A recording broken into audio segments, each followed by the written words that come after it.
Y'all, was Michael hurt? or was that full hurt, boy? Let me find out Michael and Juan got something going on.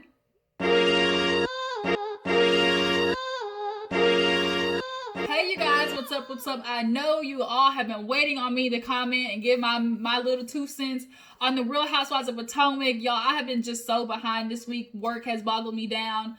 I'm still playing auntie. Like, I got my niece and nephew in this little virtual school mess. Y'all, it's for the birds. Like, teachers do not get paid enough. They do not. That's just what it is, purred.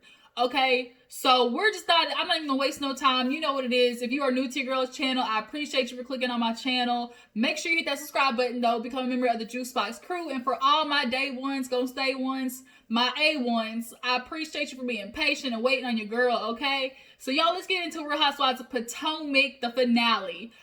So we open up with basically this whole party happening for Juan and Robin. They throw this holiday party, you know, every year, whoop-de-woo. So they're going through the venue and stuff like that. They made sure to put in their open bar, because we remember when Candiace had a cash bar.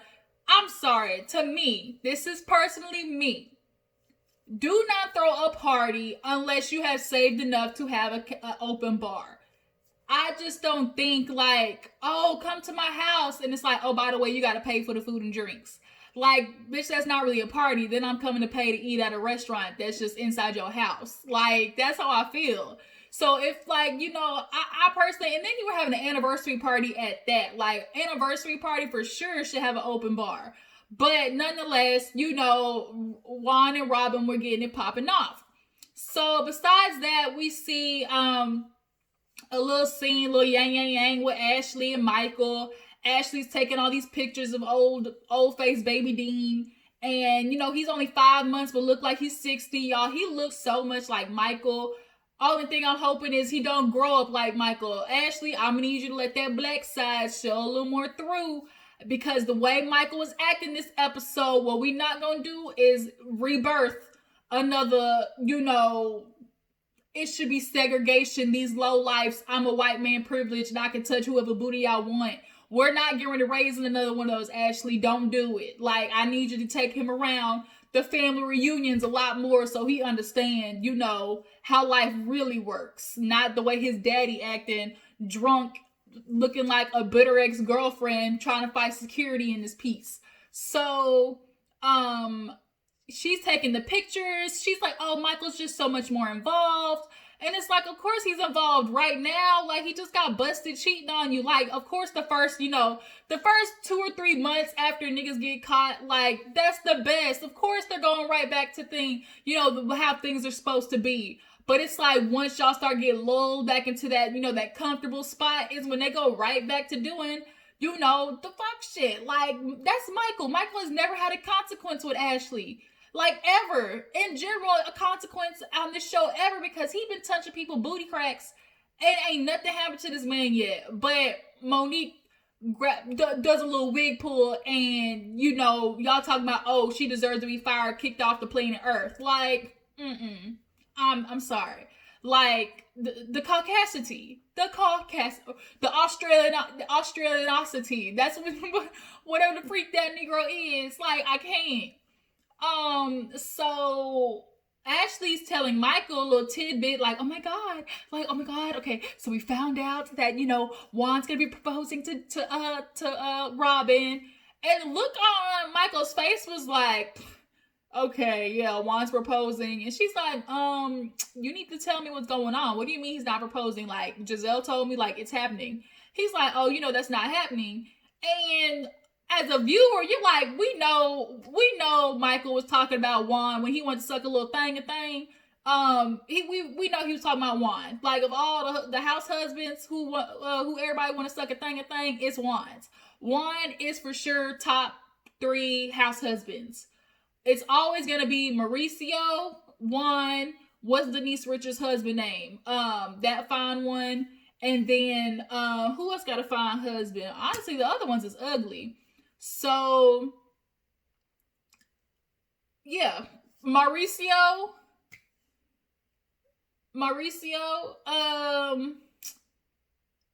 Mauricio and Denise Richards and Juan. That's about it. Denise Richards' husband. I think his name is Ed. Is it Ed?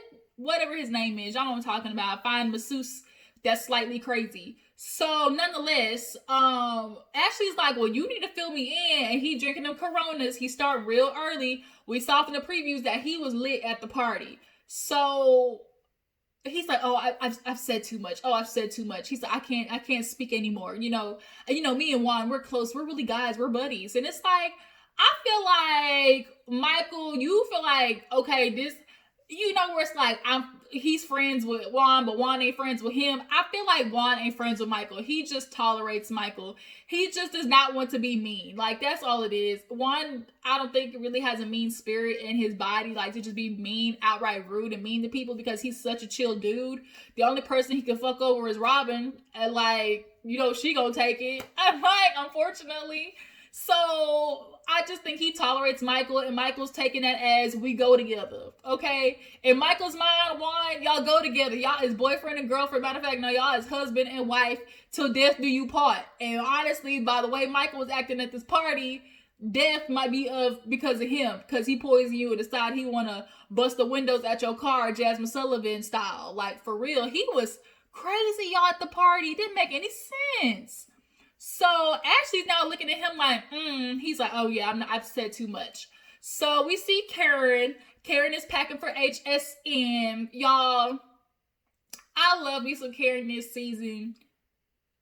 We gonna get into you, Karen, about how you lied.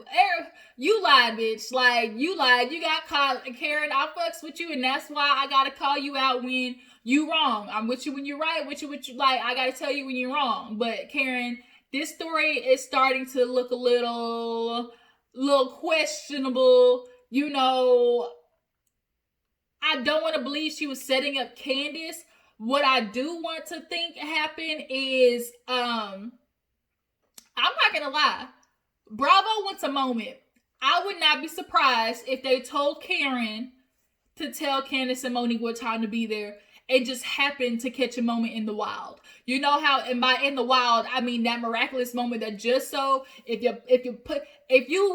line the dominoes up just right, and you let, nature takes its course, and when happens to have knocked one over, and it caused a domino effect, it wasn't you, but it was caught though. I feel like that's what production was trying to do. And I think Karen genuinely wants Monique and Candiace to figure it out. So at first she was for it. But it would have been too easy to figure out it was Karen had these hoes got together because it was your event, Karen. So yeah, you might have should have thought that all the way through. Now she talking about, oh, I got text messages. She told Monique to get there at 4 and then Candiace at 6:30. But later on in the episode, we see Candiace said, no, actually she called me after that and was like, oh, get here at 5:15. So, or 5 or 5:15, something like that. So, Karen, I love you, doll. But, we got to play a game of Clue Detective with this one. Keep our good eye on that one. But nonetheless, she's going to HSN. She's glad Ray is supporting her. He's her partner right now. And really, he has no choice but to support Karen. He ain't got no money. Okay? IRS took his shit. Okay? Oh, excuse me, y'all. So, he ain't got no choice but to support Karen because she the one keeping them afloat. So, yes, honey, I will carry your suitcases, touch the bottom of your toes, look everywhere up and down you, because right now you the one keeping our household together. And as much as it hurts his pride and ego, he loves living the lifestyle that Karen is affording them right now. So honestly, too, you hoes want to be mad with Karen. You girls want to be mad. Hold on, y'all. Why is this phone call coming in right now? So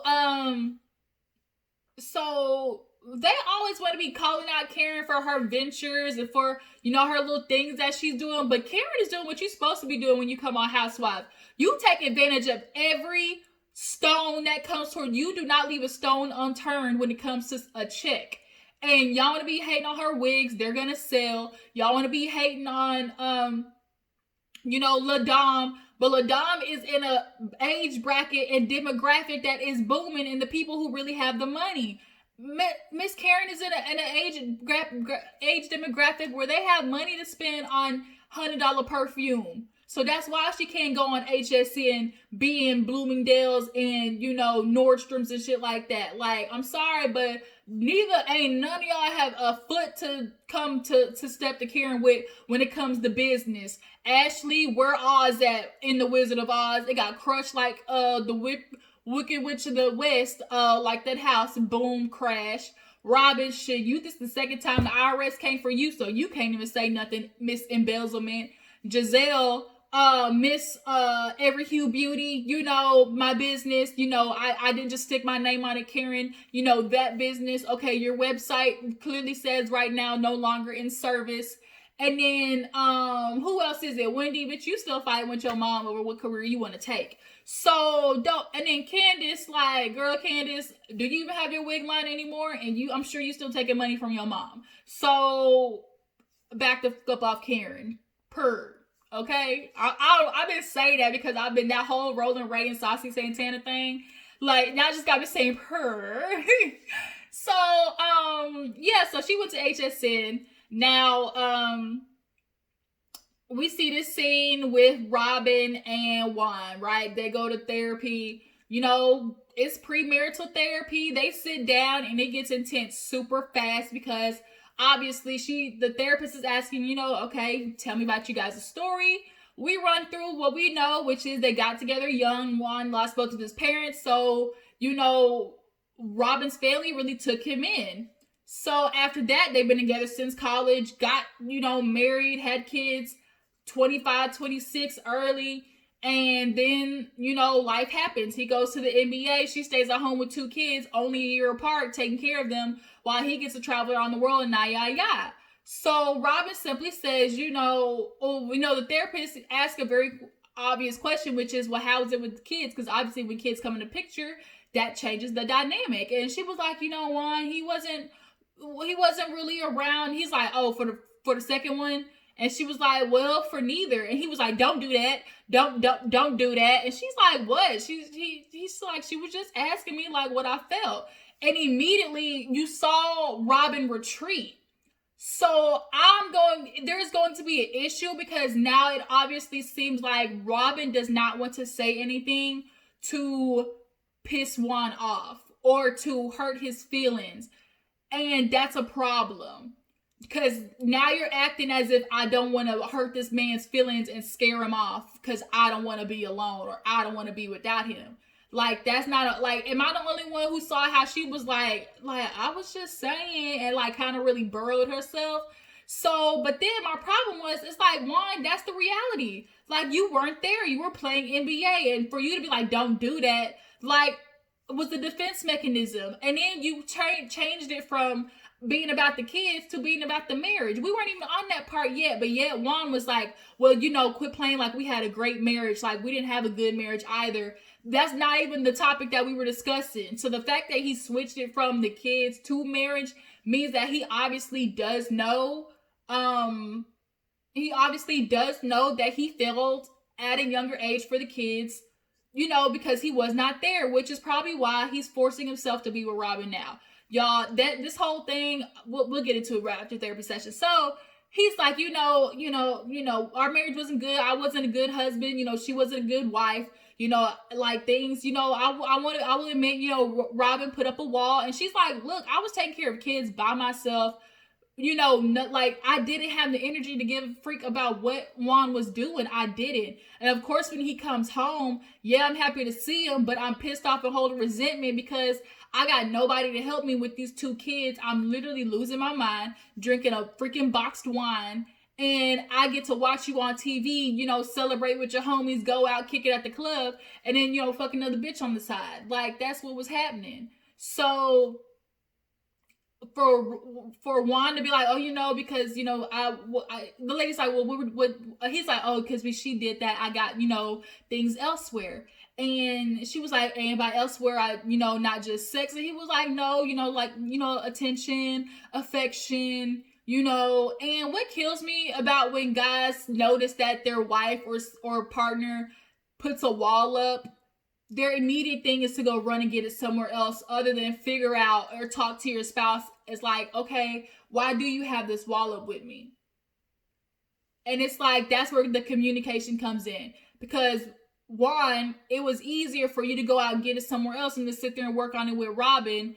And the truth is, you knew Robyn wasn't going nowhere. Honestly, if you ask me, right now, we'll get to it. Okay. So she starts crying because, you know, he's like, I love her. You know, she's been there for me. You know I messed up. But he killed me with the others. Did y'all hear he say, you know, there were others, not just others. So we know of 2, which means multiply that shit by 3.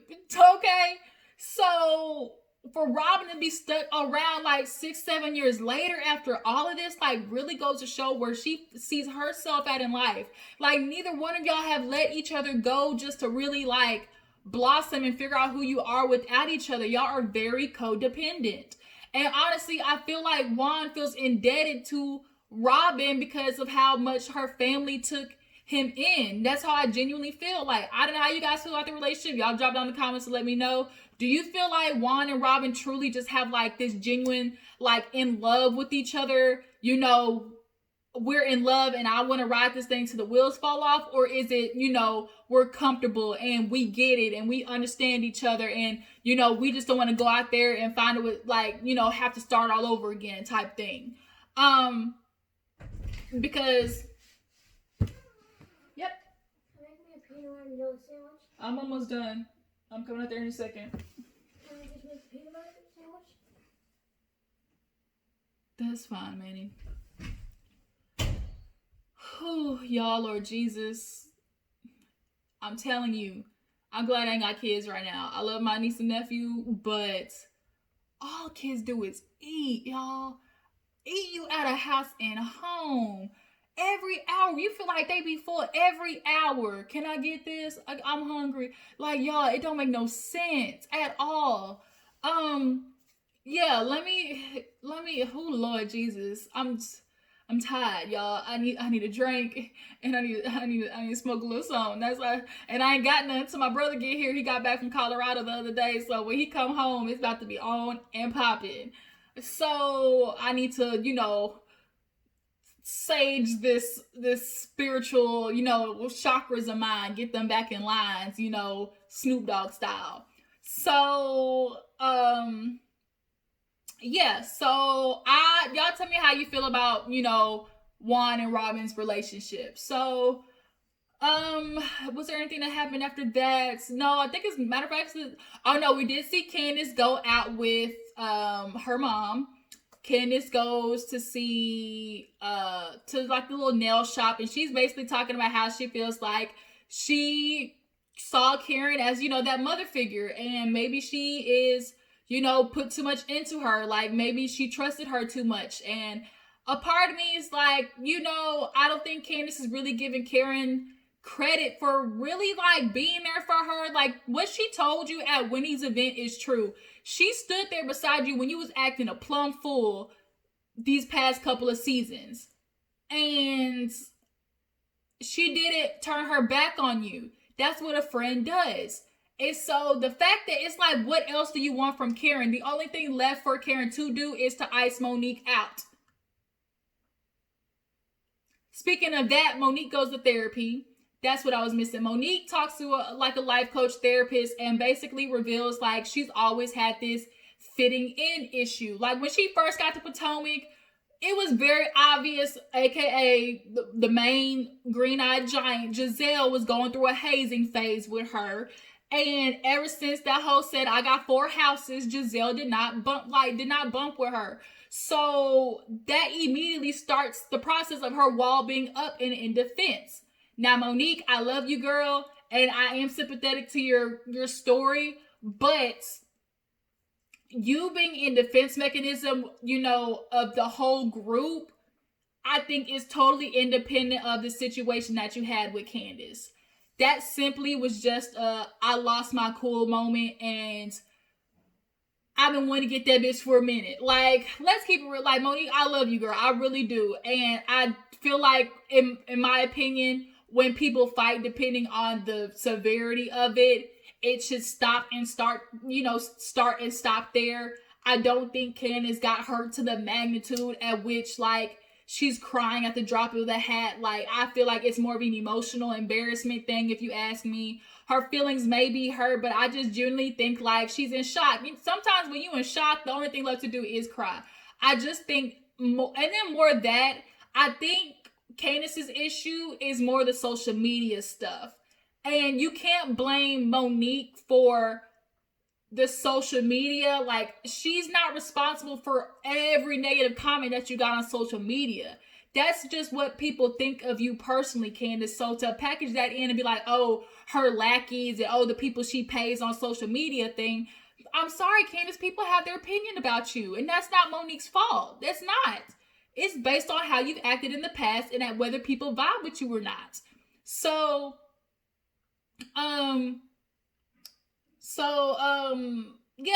Monique is like talking about, okay, now that you got in therapy, are you remorseful? And she's like, I'm remorseful for my actions, but I'm not remorseful for trying to defend myself in this situation. Now, defending yourself in court, you shouldn't be remorseful for that. Any type of legal situation, I'm not just getting ready to sit there and let you like send my ass to jail. I'm defending myself at any means possible. But I'm remorseful for my actions, but not remorseful for defending myself. Monique, I'm gonna have to call you out on that, girl. Like, I'll say this. I do believe at one point Monique regrets taking it that far and fighting Candiace. I do believe at one point it very much is so that Monique felt sorry for that. I think she did. But over time, and the legal stuff comes through, and then the Candiace, talking on social media stuff coming through, calling her a bad parent, bad mom, she shouldn't deserve to have kids. Like, I feel like that just shifted her way back to, okay, bitch, then let's go. Like, she tried to apologize to her. It's like we're trying to figure out whether Monique tried to apologize to Candiace or not. Because on Bravo chat room, Portia has been defending Monique, saying that Monique told her she tried to, with her lawyers, reach out to Candiace. And Gizelle's like, that's a bold-faced lie. No, but she did not try to reach out to Candiace. So in that billfold that Monique is bringing to the reunion, I'm pretty sure she's going to have in there that her lawyers tried to reach out to Candiace. But Candiace was not trying to hear it because she already had it set in her mind that she was going to try to get back at Monique for embarrassing her ass. So, it's the day to party. Everybody showing up. Gizelle, for the first time, Gizelle actually looked presentable. It was doable. She's presentable, but without her nigga Jamal living her phone Bryant's. It's still nowhere to be found. Like, and this boy Cal, like, you and Cal might as well be fucking, because this is ridiculous. Every time. So Ashley looked good. I like the ponytail on her with the earrings. And she gets to asking, well, we asked, where's Jamal? She's like, it's Saturday. He wakes up in the morning. Bump that. I know that party was probably like 6, 7 o'clock. So I'm sorry, if you genuinely want to be with somebody and genuinely love them and want to show that, hey, I'm here for you, you'll take those 2, 3, 4 hours with them and take that late flight back home and preach in the morning. I'm sorry, you will. Especially if you want to get back with somebody. Like, I'm sorry, I just can't buy that shit. We know this is such tomfoolery. So everybody's showing up besides Karen. All the girls, where's Karen at? Where's Karen? And Gizelle's just talking mad shit. Just, we can't believe what Karen has did. Like, she's just such a bold-faced liar. I can't believe she's going to do that to Candiace. Robyn and Gizelle, like, Robyn's energy has just gone, ugh. It's like the longer she hangs around them, it's just like the worse she gets with just like poking and prodding at people and just like she's acting real Gizelle-ish. I honestly feel like Robyn would be one of the fan favorites, and Gizelle would kick rocks with open-toed shoes already. Like, I can't. So Michael Darby is getting blasted, y'all. Blasted. And Ashley ends up telling Gizelle, about what Michael said. So Gizelle's like, let me speak to Michael. And so she's like, what's the tea, Michael? He's like, what are you talking about? Like, I just went over there and talked to Juan. I was like, oh, it's a special night, huh? And he was like, no, nothing special, just a party with friends and family. So Michael took that as confirmation, but all Juan was doing was trying to keep the surprise on the low. Like, that's all it was. But Michael, drunk self, used it as confirmation, like, oh, it already confirms what I already know. What do you know, Michael? Here's my thing. Was there a situation where maybe the guys went out, got drunk, and Juan possibly said some things about, oh, there's no plans to marry her soon, or, oh, I'm marrying her, just because, it's for the show? Like, is it possible? Maybe. But Gizelle panics. She goes over to find that, and then so Michael's looking at Ashley like, why would you tell Gizelle of all people? That's my question. But the fact that Ashley and Michael are just messy boots, like, that's ridiculous. Like, the way Ashley came back these last 2-3 episodes, for real. So everybody's, piping up over Karen Lay. Oh, her flight, you believe really her flight, or does she just not want to confront it? So Karen finally gets here. Actually, matter of fact, no. Candiace, she sings, y'all. I love her song, but I'm sorry, something like Candiace live performing just does not do it for me. Like, she needs that background vocal. Like, it's just something, in a start, it pain my heart. Like, it just be so weird. But everybody was bopping to it once the background music came in. This is why there's a such thing called sound check. Okay, bitch, you need to sound check. If you're gonna be on national TV, you sound check the fuck out of everything. So everybody, piping up is good. And then Robyn, she was drunk because she did that whole spin around talking about everybody. Yeah, she's like, enjoy the party. So then Juan, he takes the thing. He's saying all these sweet things about Robyn, how she stood beside him. And, we did this the first time, but I messed it up. And, it's so funny how in the therapy session, he didn't want to say he cheated, though. The words cheated or infidelity cannot come out of his mouth. He just kept saying, I did. I found it elsewhere. That's what niggas do. They know they messed up, but they can't actually say the word. But nonetheless, he proposes. Robyn got a nice fat ring. And in the background, you see Michael's heart drop. He can no longer suck somebody's sausage. The way Michael was acting, y'all, was like he and Juan been in a whole secret love affair. Everybody's happy, up jumping. He's like, another shot, please. I'm like, what is this? So everybody's happy. Karen comes in. She congratulates Robyn. They go and sit down. Then we see Michael over there with Juan talking about, oh, I've always been there for you, buddy. And Juan is like, yeah, it's always been me and you. He's like, let's do a bachelor party, just me and you. And yeah, Michael's like, with no cameras. And it's starting to come off a little weird. Like, first of all, Michael is that creepy man that looks over the bushes. But secondly, Juan, like, I need you to start using some different vernacular, because that conversation was just a little icky. So Karen sits down and Robyn brings up how, oh, Karen, I'm not gonna lie, like, we just thought you weren't gonna come because of the party and how we confronted you. And Karen, she killed me with that. Oh, you guys are forgiven. Everybody's like, forgive us, bitch, what you mean? So Candiace starts yelling. And remember, before the party, she said, I'm not gonna yell tonight. Psh, bitch, please. Man, Karen said that one thing about how,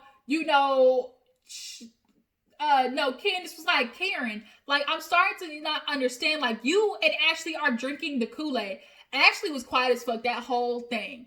And that right there goes to show how Ashley picks and chooses when she wants to pipe up. Because first you're friends with Monique and you're choosing her side and you're there for Karen. But then I think after her doing that disposition on Monique's side, she's letting Karen take the heat right now so that he can get off of her. That's what I feel. So now Candiace is like, are you serious? You and Ashley are drinking her freaking Kool-Aid and you You saw what happened, Karen. You saw what happened. She is bawling, y'all. Candiace, I'm gonna need you, girl. Get you some type of cashmere napkins. You know, some tear catchers, something, some potpourri with Candiace tears. You know, with a touch of Candiace tears for scent, like something. Cause you cried enough to fill Niagara Falls. So Candiace, like, the truth will come out. So as this is happening, Michael goes over to Chris and it's like, yo, you need to control your woman. And Chris is like, you need to back the fuck up off of me. And Michael's like, shut the fuck up and listen. He's like, for real? Like, Michael, first of all, you drunk, go home. Secondly, don't be telling nobody just to shut the fuck up and listen. Like, who are you? So Chris was like, for real, and pushes him back. Not pushes him, but he slightly escorts him back. And Michael's like, he's touching me. You're getting sued. You're going to jail, you bald-headed fuck. And it's like, nigga, you bald-headed too. You might got a couple of scraggly hairs back there. So now Ashley and Candiace are getting up. Candiace is going over to check on Chris. Ashley's going over to check on Michael. And Michael's like, he touched me. He pushed me. So then now Ashley's like, oh, for real, Candiace? You want to talk about Monique, though? And then here you were acting like this. And then so now Candiace is like, for real? Like, are you crazy? And she's going off and all of a sudden is looking at Michael like, do you want to touch me, Michael? First of all, I'm sorry. That right there was like, Michael was gaslighting the fuck out of that situation. But the way Candiace, like, turned it into, oh, are you going to hit me, Michael? Like, Michael wasn't going to hit you. Like, I'm sorry. I just found it weird how she did that. Like, how tried to turn that situation into Michael was coming after her. I just found that to be real, like, manipulative. And Candiace has this thing about her, like, she just comes off real, like, anytime a situation happens, like the whole season, throwing that hood rat, oh, she's one of them, like, acting so ghetto, like, girl, if we want to keep it funky, like, your actions, according to you, would be ghetto. You act like that. You want to be hard, you want to be tough. So then, go out there and be tough then. Unfortunately, when you run that mouth, not saying what Monique did was right. Y'all listen to me. I'm not saying what Monique did was right, but for every action, there's a reaction. So for every action, Monique's action was she hit Candiace. The reaction is she possibly goes to jail. The action for Candiace, which is, do you want to drag me, bitch? How about you drag me? The reaction to that is, bitch, she got drugged. So for every action, there is a reaction. Is the life, we learned that shit in 6th, 7th grade, the laws of science. Every action, there is a reaction. I don't know whether it was Newton or Albert Einstein, but y'all know what the fuck I mean, okay? So, Chris is leaving. He's like, he ain't gonna do that to me. He's always doing it to a woman. He ain't never gonna do it to a man, though. He needs to get his ass beat. I agree with that. Michael needs a good ass beating. He needs to learn the hard way to quit acting like the way he do. So now security and Juan tell him, stop. You know, when Michael sees Juan, his eyes just turn into cartoon hearts. And he started to calm down just a tad bit. But Karen's like, bump this. Like, I'm leaving. She goes, she hugs Candiace on the way out and was like, this is getting ridiculous. Like, how can we not figure this out by now? And she's like, we shouldn't be acting like this. Like, we're better than this. And she's like, well, some of us are. And it's like, Candiace, you know your fair share of acting a plum fool. Do not try to act all bougie like that. You are not better than any of these other hoes. Like, your friend Wendy tried to come for Ashley's neck literally the first day, acting a plum fool, called her a bitch. Like, stop it. So Karen leaves. I think Candiace and Chris leave. So then Robyn's sitting there drunk, like, it's open bar, so she drunk.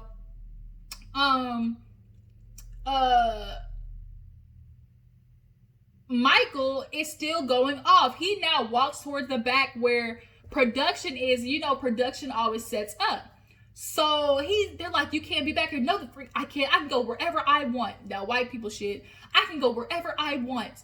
And they're like, Michael leaves. So now security's all up on him. Why are you touching me? Why are you going after me? They're the lowlifes. We shouldn't even be on here. We're on this show with people who got failed restaurants. I'm like, whoa, ho, ho.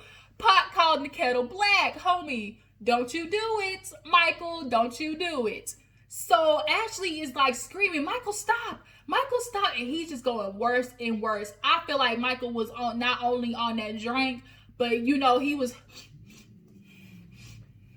you know, that's that white people drug. Them old Wall Street white people, they you know, they got allergies picking up what I'm putting down. So, cause there ain't no way he had all that strength like that to take out on the goddamn security. So Ashley's like, you're embarrassing me, stop. So she leaves and he's calling whoever the freak he's calling, his lawyer, whatever. The other ladies is like, we're not gonna do this, let's party. So everybody, you know, goes up, party and stuff like that. Juan's holding Robyn, talking about I'm drunk, which is gonna come to bite her in the ass. And you know, everybody's life is, you know, gets the updates. Ashley kills me with this, oh, their relationship is stronger than ever type shit. Stop saying that. It's not. Your relationship, every time you go through a freaking turmoil with your spouse, it does not turn into, oh, because of that, our relationship is stronger than ever. Ashley, shut up. And Gizelle, now, like, you ain't never moving in with Jamal because he can't keep his dick in his pants. So, and then Robyn and Juan, personally, if you ask me, I think this relationship is not going to last. It's not, because he is doing it out of guilt. I personally feel like he feels indebted to Robyn. Bitch, you got a consolation prize. You got the ring as a consolation prize, because every time Juan talks about you, why is it that men get to go out there and do whatever they do, and it's like, oh, she a ride or die, she been through it, you know, been through it with me, she deserves this. So now all of a sudden my prize is to get with a nigga who fucked me over? Make it make sense. Like, make it make sense. Robyn, get some security about yourself, because that just, I love you, Robyn, like, you know, enough to know, like, this don't sound right. But yeah, you guys, that was it. Monique didn't show up to the party. She was not invited, but she gonna be at the reunion. I'm glad they did not do what they always try to do, which is make the person who fought, put them in a separate area. I'm glad they didn't do that. So it's gonna be on and popping. Reunion. Monique is coming with the binder. Gizelle's gonna get confronted about her dirty dick boyfriend. Candiace is gonna be with the tears again. Ashley's gonna get confronted about Michael grabbing booty. And it's gonna be 3 parts. So I'm ready for it, you guys. Tell me how you feel about the season. Tell me how you feel about the cast. Y'all see Charisse was there. Do y'all feel like the cast deserves a shakeup? I personally do. I'm ready to get like 3 4 these hoes off of there for real. And we're gonna be back at it. I need to watch Atlanta Housewives. I forgot about that. So I'm trying, you guys. I'm trying to catch up. But I appreciate you for waiting and being patient. Before you go, like this video, subscribe to my channel. I will catch all you guys later. Deuces.